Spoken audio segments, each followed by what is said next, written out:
राम अवतार बाबू, जी साहब। अब चेतना में रह करके श्वास को कितना देर तक देख पा रहे हैं?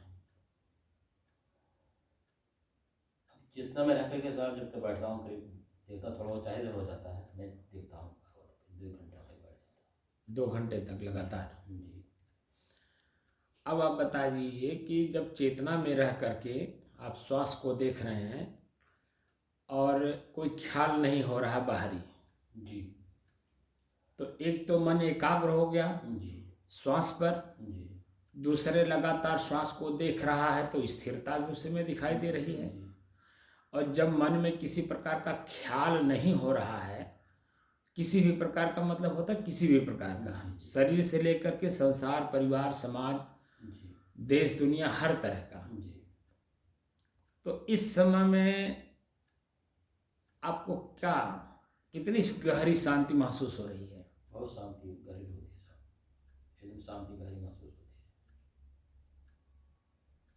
क्योंकि जब शांति की बात शुरू शुरू में मैं कर रहा था कि अपने ही चंचल मन को एकाग्र, स्थिर एवं शांत करने के बाद स्वयं मैं कौन हूँ, तो शांति समझ में आ गई ना? जी आ गई। एकाग्रता, स्थिरता और शांति, जी। ये 3 बात समझ में आई। जी बिल्कुल आ गई। शब्द कितने छोटे हैं जी। लेकिन काम कितने बड़े कर रहे हैं। जी बहुत बड़े कर रहे हैं। अब इस साधना को करने के बाद शरीर प्रफुल्लित, प्रसन्नचित, आनंदित रहता है, तो क्या रोग होने का चांस है इसमें? नहीं है। आप खुद भी एक हार्ट के मरीज हैं, जी। आप खुद बताइए कि इस साधना में कहीं किसी भी प्रकार का अपने शरीर में कष्ट, पीड़ा, दर्द होने का कहीं चांस है? कुछ नहीं साहब। हैं? कुछ नहीं साहब। कहीं कुछ भी दिखाई देता है? कुछ नहीं। यही जो विधियां हैं, हमारे संतों ने जो विधियां बताई, उन विधियों के अनुसार जब हम काम करते हैं, जैसे आप किसान हैं और मैं एक साधु हूँ, मान लीजिए हमें किसी ने 10 बीघा जमीन दे दिया, तो हमें खेती तो करने आती नहीं। अगर 10 बीघा खेत किसी ने दे दिया तो खेती अगर हमें करना होगा तो क्या हम अपने साधुशाही से खेती कर पाएंगे? नहीं कर पाएंगे। नहीं ना। साधन करना पड़ेगा। उसके लिए हमें किसान का सहारा लेना पड़ेगा, जी। सीखना पड़ेगा, जानना पड़ेगा। हमें तो ये भी नहीं मालूम कि उस परती क्या होती है, परती कब तोड़ा जाता है, कैसे तोड़ा जाता है, किस साधन से तोड़ा जाता है, हमें तो कुछ भी नहीं पता है। लेकिन जब हम किसान का संग करेंगे अपनी साधुशाही से थोड़ा सा अलग हट करके, तभी तो हम उसके बारे में कुछ जान पाएंगे, सीख पाएंगे, कर पाएंगे। और 4 मानी 10 मानी, माने 10 मानी का मतलब कुंटल के हिसाब से मान लीजिए, 1 quintal, 2 quintal, 4 quintal, 6 quintal, 10 quintal, जो कुछ भी हम पैदा कर पाएंगे उसके अनुकूल जब काम करेंगे तब, किसके? खेत के। जी। और खेत के बारे में जानकारी करने के लिए किसान का संग करना पड़ेगा। ऐसे ही मोक्ष अगर हम वास्तव में प्राप्त करना चाहते हैं तो संतों के सानिध्य में ही मोक्ष समझ में आता है। अब देखिए, जब मन शांत है, माने एकाग्र है, स्थिर है और शांत है, तो किसी प्रकार का कोई तनाव, दबाव, पश्चाताप, आत्मग्लानि, घृणा कुछ हो रहा है जो आपके शरीर पर दबाव डाले, रोग पैदा करे? कुछ नहीं। कुछ नहीं। कहीं कुछ दिखाई नहीं दे रहा है। कुछ नहीं दिखाई दे रहा। अब इस साधना को करने के बाद, जो मैं अपने ही गुरु भाई की बात आपको कई बार बताया कि विपश्यना उन्होंने कई बार किया है, 6-6 महीने का कोर्स किया है, लगभग हमको लगता है कि सैकड़ों बार उन्होंने किया होगा। अब आप बता दीजिए कि वह कौन सी साधना उन्होंने की कि दोनों किडनी फेल हो गए, हार्ट के चरचर ब्लॉकेज। क्या मतलब उसका? इसका मतलब हुआ कि हम सही ढंग से साधना या तो किए नहीं, या तो हमें बताया नहीं गया, जिससे कि शरीर के सारे अंग प्रत्यंग प्रफुल्लित, प्रसन्नचित, आनंदित हों, उत्साहित हों। या तो हमने किया नहीं ढंग से। कोई भी काम जैसे किसानी ही है या बिजनेस है या नौकरी ही है, जब हम सतर्कता और सावधानी के साथ करते हैं और विधि विधान से करते हैं तो निश्चित है कि वह सफलता हमें मिलती है जो हम स्वयं चाहते हैं। कहीं गलत तो नहीं कह रहा हूं? नहीं, सही, बिल्कुल सही। तो ये जो स्थिति है, अब इस स्थिति में आप देख लीजिए, आपको भी मतलब जिस जब आपको हार्ट का प्रॉब्लम हुआ होगा तो आप भी जानते होंगे कि कितने बड़े मानसिक दबाव पर हुआ है, क्योंकि पत्नी का देहांत हुआ। अब आपके मन को तो ये लगा कि मेरे साथ उठने बैठने वाली वो जो मेरी अर्धांगिनी है वो मेरा साथ छोड़ के चली गई, मुझे पानी कौन देगा, मेरा भोजन कौन बनाएगा, मेरा कपड़ा कौन धोएगा, मैं ड्यूटी से आता था, मुझे कुछ करना नहीं पड़ता था। तमाम तरह के मानसिक दबाव था कि नहीं था? जी, था। अब वह मानसिक दबाव न होने के नाते शरीर कितना आनंदित है। जी। क्या वो लौट करके आएगी? स्वाभाविक है कि नहीं आएगी। तो हम मन पर दबाव क्यों दें? जो वर्तमान है मेरा वही तो मेरा है, जो भूत चला गया वो तो लौट के आना नहीं, और जो भविष्य है वो अंधकार में वो दिखाई देता नहीं। तो हम चिंता किस बात की करें? चिंता इस बात की करनी चाहिए जिससे कि मेरा भूत और भविष्य दोनों संवरे, दोनों बने। तो उसमें सतर्कता और सावधानी के साथ जब हम साधना करते हैं तो वो चीजें हम हासिल कर लेते हैं जो हमें करना चाहिए। और वो क्या है? संतुष्ट होकर के शरीर को छोड़ना, संतुष्ट ही नहीं तृप्त होकर के शरीर को छोड़ना, और क्षण क्षण जो बदलाव प्रकृति की है, शरीर का हो या संसार का हो, उस समझ में बात आ गई ना कि कोई भी चीज स्थिर नहीं है, और जो स्थिर नहीं है हम उसे स्थिर करने में लगे हैं तो तनाव तो देगा ही, और जो स्थिर है उसके बारे में जरा सा भी सिकन नहीं है, यानी चिंता नहीं है। तो स्थिर मैं स्वयं अपने आप में हूं, बाकी जो कुछ भी है सब परिवर्तनशील है, क्षण मात्र के लिए दिखाई देता है पानी के बुल्ले की तरह, और क्षण मात्र में ही वो नष्ट भी हो जाता है हमारे सामने। अब आप बता दीजिए कि 77-78 साल की आपकी उम्र है, 80 के आसपास, आपने कोई शुरू शुरू में मकान या तो पिताजी की रही होगी या तो आपने बनाया होगा। क्या वो मकान आज भी उसी तरह से स्थिर है? नहीं, परिवर्तन हो गया। परिवर्तन हो गया ना। अब आप ने जो बनाया वो आपके बेटों ने परिवर्तित कर दिया। अब आपके बेटों ने जो बनाया होगा वो आपके नाती अब बड़े हो गए हैं, वह भी सोचते होंगे कि भरत पाणी जी की तरह मकान की तरह हमारा भी मकान हो। क्यों? जी। तो वो परिवर्तित करेंगे कि नहीं?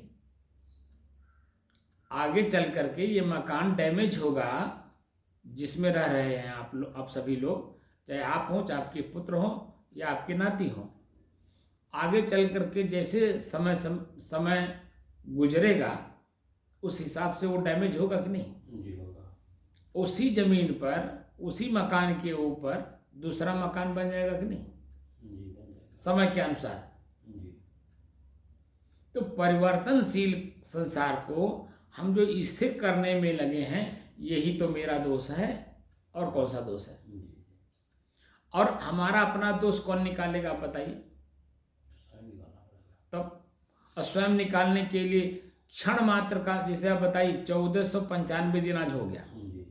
आज 1495 दिन में आप अपने आप को कितना बेहतर समझ रहे हैं? बदतर आपकी स्थिति हुई या बेहतर हुई? बेहतर हुई साहब, काफ़ी बेहतर हुई। जितनी जानकारी हो रही है बेहतर है।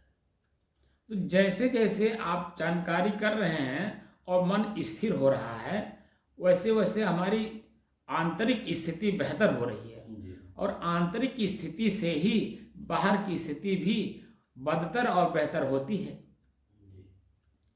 कहीं गलत तो नहीं कह रहा हूँ? नहीं नहीं, सही है। तो जब मेरी आंतरिक स्थिति बेहतर होगी तो बाहर की जो स्थिति है वह भी बेहतर होगी। उसमें कहीं कोई बट है? नहीं नहीं होगी सर। इसलिए साधना का मतलब होता है कि जो मेरा है, मेरा मतलब मेरे से अलग है, लेकिन है मेरा, लेकिन मेरे ही बस में नहीं है।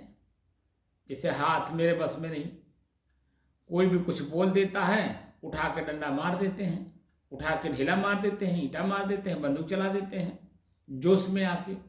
और उसका परिणाम क्या होता है?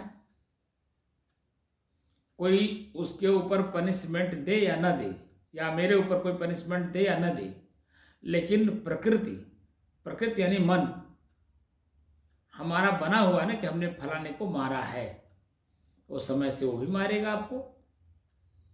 ऐसे क्रम चल रहा है और अनादिकाल से क्रम हम लोग लेकर के चल रहे हैं। वो भी 1-2 दिन का नहीं है, 1-2 साल का नहीं है, 1-2 जन्म का नहीं है, अनादिकाल से।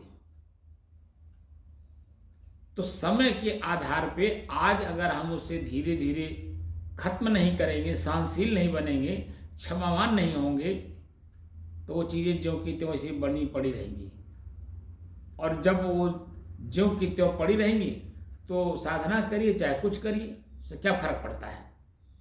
दुख सुख भोगते रहिए।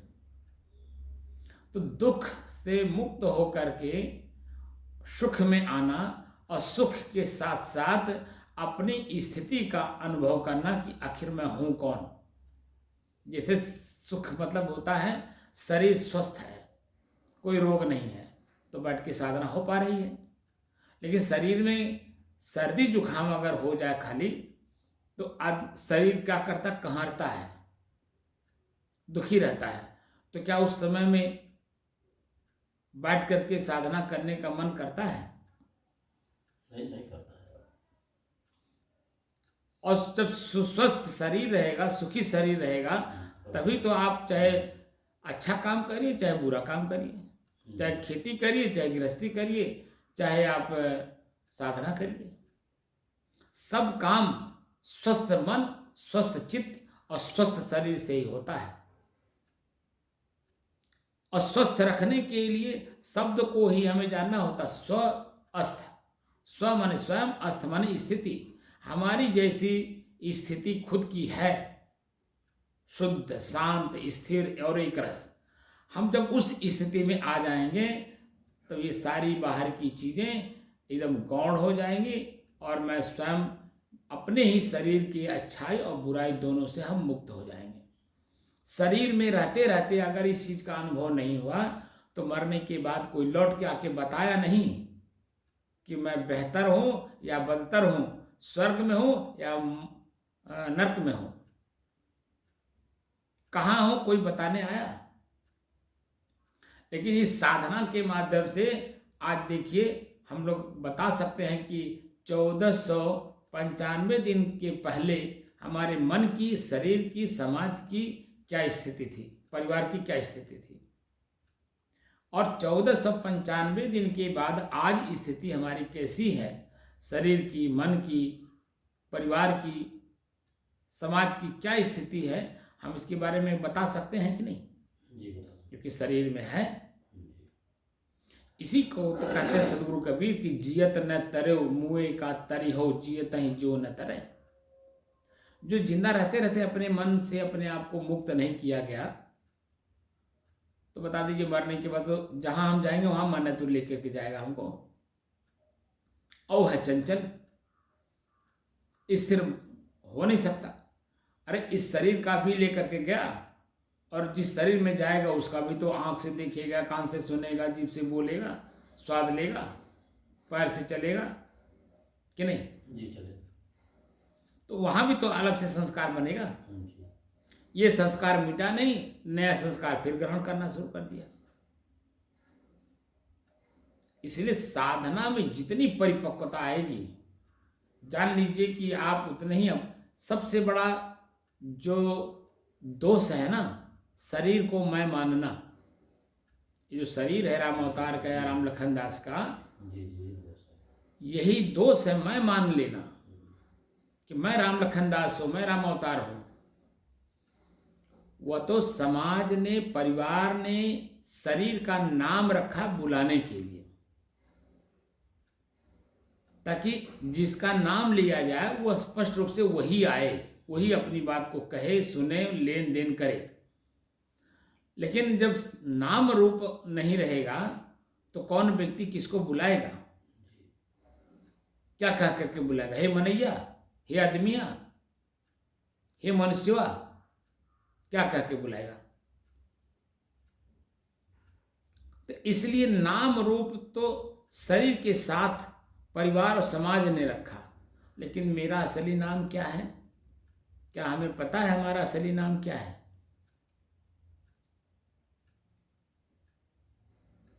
हम लोग अनाम हैं, नाम वहां है ही नहीं। नाम रूप गुण जो कुछ भी होगा प्रकृति का होगा।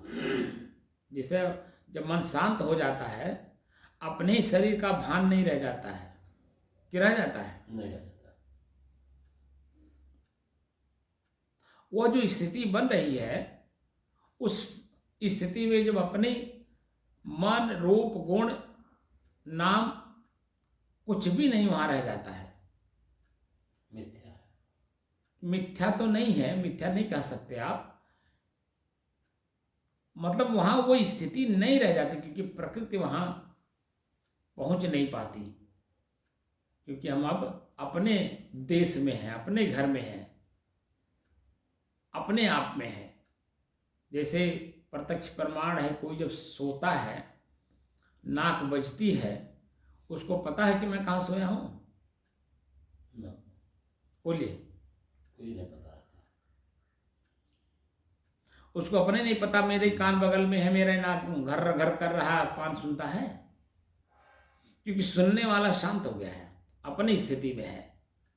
उसी अपनी स्थिति को ही हम लोगों को जानने के लिए हम लोग साधना कर रहे हैं कि आखिर मैं हूं कौन। बात समझ में आई? जी।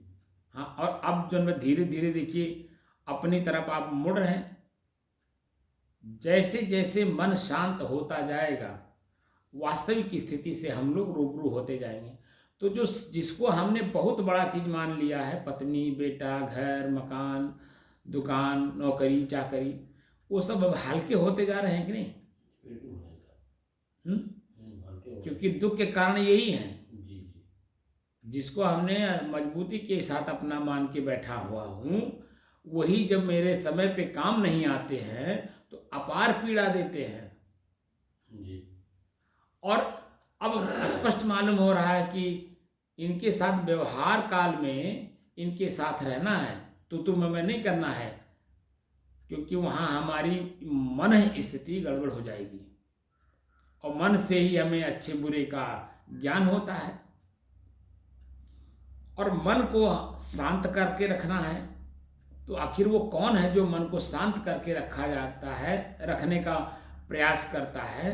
आखिर वो है कौन? उसी को तो जानने हम लोग बैठे हैं। अभी भी बहुत से इसमें काम ऐसे बाकी हैं जो करना है। अभी तो स्पष्ट रूप से मन की चंचलता का जो परिणाम है वह हम स्पष्ट रूप से दिखाने की कोशिश कर रहा हूं कि मन चंचल कहाँ कहाँ है और कैसे है। और जब यही समझ में आ जाएगा तो हमारा ही मन हमारे बस में रहेगा। चाहे हम बस में यात्रा कर रहे हो, चाहे ट्रेन से कर रहे हो, चाहे एरोप्लेन से कर रहे हो, चाहे भुइयां कहीं बैठे हो, तो हमारी मन की स्थिति वो वर्तमान में रहेगी। तो वर्तमान में शरीर जहाँ रहेगा वहीं तो मन रहेगा कि कहीं और रहेगा? इसलिए साधना का अब कुछ फल स्पष्ट रूप से अब कुछ अनुभव हो रहा है। जी। जो मैं कहता था अनुमाने पीछे भव मन उत्पन्न होना, प्रयोग करने के बाद जो कुछ भी हमें हमारे सामने दिखाई देता है वही तो मेरा अपना प्रत्यक्ष अनुभव होता है, वही मेरा प्रत्यक्ष ज्ञान है। और उसी ज्ञान के बल पे हम अपने तक पहुंच पाते हैं कि शरीर मेरा है, न कि मैं हूं। तो शरीर से संबंधित सब कुछ तो मेरा होगा जी। कि मैं होगा। नहीं, मेरा होगा। मैं जहां आएगा वहां कुछ रहेगा ही नहीं। जी। तो इसलिए जो अनुभूतियां हो रही हैं, इन अनुभूतियों को और बढ़ाना है। जी। 1 घंटे से 2 घंटा हो गया लगातार बैठते हैं, एका दो का कभी मान लीजिए इधर उधर का ख्याल हो जा रहा है, लेकिन अब उसको 2 से 3 घंटा करिए, 3 से 4 करिए, 4 से 5 करिए, इस तरह से क्रम बढ़ा करके और 24 घंटे तक लगातार आप बैठने का अभ्यास बना लीजिए, जिसमें भूख, प्यास, नींद, आलस, मुहाई जो कुछ भी है शरीर से संबंधित, वो कुछ दिखाइए ना दे, पता न चले हमें। तो धीरे धीरे जब उस लेवल पे जाएंगे तब हम पहुंच पाएंगे, दौड़ करके नहीं जा पाएंगे। दौड़ करके तो वो जाता है जो वास्तव में कई जन्म का जिज्ञासपना लिया हुआ है और वर्तमान में हल्का सा सहयोग पा करके वो उस काम को कर रहा है। समझ रहे हैं? तो इसलिए मन की जो स्थिति है उसको खूब परिपक्व करिए कि कुछ याद ना करे, किसी का भी याद ना करे, घर, मकान, दुकान, खेती बाड़ी, कुछ, यहाँ तक कि अपने परिवार के जो सदस्य हैं उनका भी ख्याल न रहने पाए। यहाँ तक कि अपने शरीर का ही अपने को आभास ना हो कि मैं कहाँ बैठा हूँ, क्या कर रहा हूँ।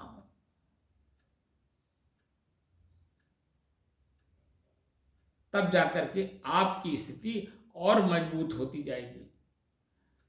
पीछे हम देखते हैं कि जितने भी स्वरूप स्थिति के चर्चा करने वाले लोग हैं, जो अनुभूति रखने वाले लोग हैं, वह लोग भी आगे चल करके आंख से देखे हुए दृश्य पे उलझ जाते हैं, कान से सुने हुए शब्द पे उलझ जाते हैं। यहाँ उलझना नहीं है, शांत रहना है, एकदम बिल्कुल शांत रहना है।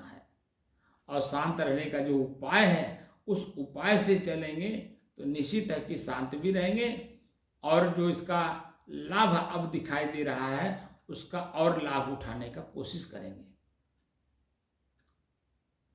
बात समझ में आ रही कि नहीं? जी, आ रही है।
हम्म,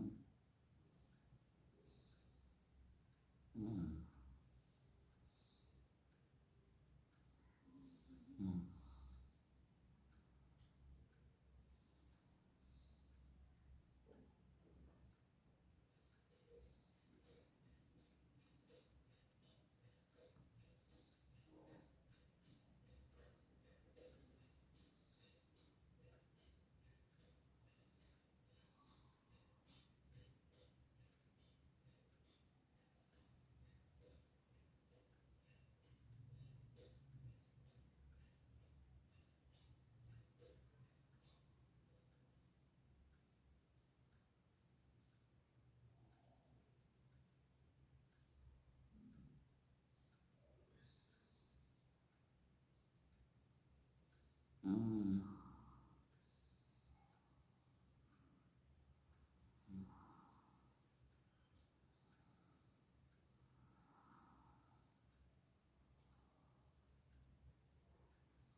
अपने ही चंचल मन को अपने ही बस में करके एकाग्रता, स्थिरता एवं स्वयं अपने आप में शांति का अनुभव करने के बाद स्वयं मैं कौन हूँ को जानने की दृष्टि से साधना करते करते आज 1495 दिन हो गए। तारीख 11 दिसंबर सन 2025, दिन बृहस्पतिवार, प्रातःकाल का समय। अब देखिए, बोलने का मन नहीं करता है कि करता है, नहीं, न सुनने का मन करता है, न बोलने का मन करता है। बस ये कि अपनी स्थिति में अब जितना बने रहिए उतना आनंद का क्षण बना रहता है। एक होता क्षणिक आनंद, जो हम जीभ से, आँख से, कान से, नाक से, लिंग से लेते हैं। एक अस्थाई सुख होता है जो इन सबके सुखों को त्याग करने के बाद मिलता है।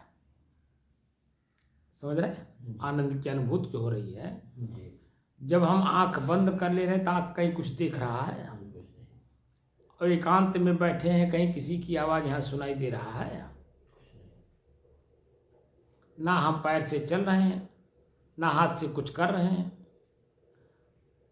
तो अब जो भीतर की ओर जा करके जब हम इन सब चीज़ों को बंद कर दिए, इनकी क्रियाओं को बंद कर दिए, तो देखिए भीतर का स्थायी जो हमारा सुख है, अब उसमें प्रवेश कर रहे हैं कि नहीं कर रहे हैं? धीरे धीरे। जी, कर रहे हैं। और जिस दिन इसकी पूर्णता हो जाएगी तो शरीर रहे या न रहे हमें कोई फर्क नहीं पड़ता, क्योंकि मैं अपने आप में स्थिर होने का अभ्यास कर लिए। ये अभ्यास करते समय कष्ट देता है, पीड़ा देता है, लेकिन इसका परिणाम बड़ा आनंददायक है।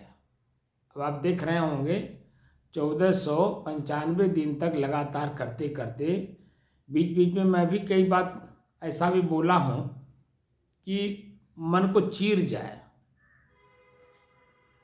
लेकिन जब लगन है तो वो सारी चीज़ें जन्म देखिए कहाँ से कहाँ चली गई। आज कहीं कुछ दिख रहा है, लेकिन अब हम अपने घर में प्रवेश कर रहे हैं तो बाहर की चीज़ें बिल्कुल गौण हो जाती हैं। और यही चीज़ जब मैं स्वयं 20 साल की उम्र में अभ्यास कर रहा था, तो एक तो चढ़ती जवानी, शरीर, मन, इंद्रियां, परिवार, समाज, देश, दुनिया का बहुत तमन्ना था, इनको देख लें, उनको यहाँ उनको शिक्षा दे दें, उनको ज्ञान दे दें, ये करते हैं वो कर लें। लेकिन आज स्थिति ये है कि जब मैं 10 साल लगातार गुरुजी के सानिध्य में रहा और खूब बढ़िया विधिवत उन्होंने अभ्यास करवाया, अब वह अभ्यास चलते उठते बैठते सोते जागते हर तरह का हो गया है। क्षण मात्र के दृश्य को देख करके मैं प्रभावित नहीं होता, और ना ही क्षण मात्र के शब्द को सुन करके मैं प्रभावित होता हूँ। वह तो बोलता इसलिए हूँ क्योंकि अब तो मालूम पड़ता है कि संत समाज के सबसे बड़े माता पिता और गार्जियन हैं। तो माता पिता अपने बच्चे को कैसे रखते हैं, इसमें भी हमें कुछ बताना पड़ेगा। तो हम लोग उस स्थिति में रहते हैं कि ताकि बच्चों को शब्द का चाटा मारा जाए ताकि सुधार हो। डंडा का चाटा मारने से किसी का सुधार नहीं होता है, बल्कि वो बच्चा और बिगड़ता है, मन में और ईर्ष्या द्वेष रखता है। लेकिन शब्द का चाटा जिसको लगता है, उसका कितना बड़ा सुधार होता है, कितना बड़ा उसका आत्मकल्याण होता है, ये तो स्वयं अनुभव की बात है कि अनुभूत की जा सकती है। अंगुलीमाल महात्मा बुद्ध की बात को सुन करके अपने पूरे जीवन को बदल दिए। वाल्मीकि जी डाकू थे, संत महापुरुषों की वाणी सुन करके अपने पूरे जीवन को बदल दिए। कहते हैं कि उल्टा नाम जपत जग जाना, अब वाल्मीकि भय ब्रह्म समाना। कितनी बड़ी बात है कि उल्टा उनको राम राम भी कहने नहीं आता था, लेकिन जब अध्यात्म की ओर मुड़ गए तो ब्रह्म के समान हो गए।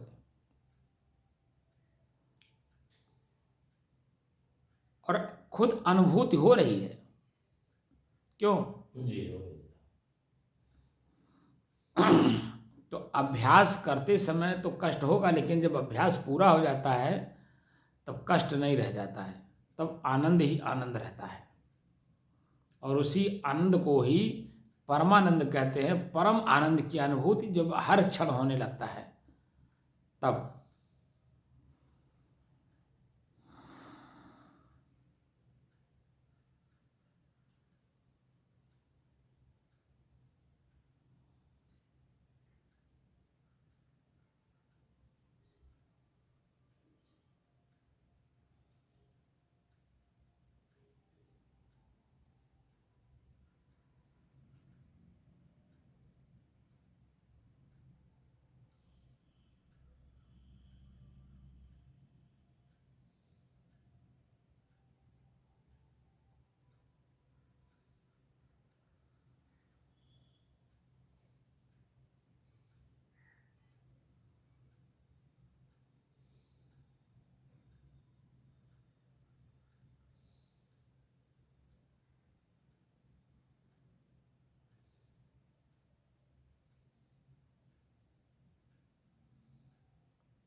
Mm-hmm.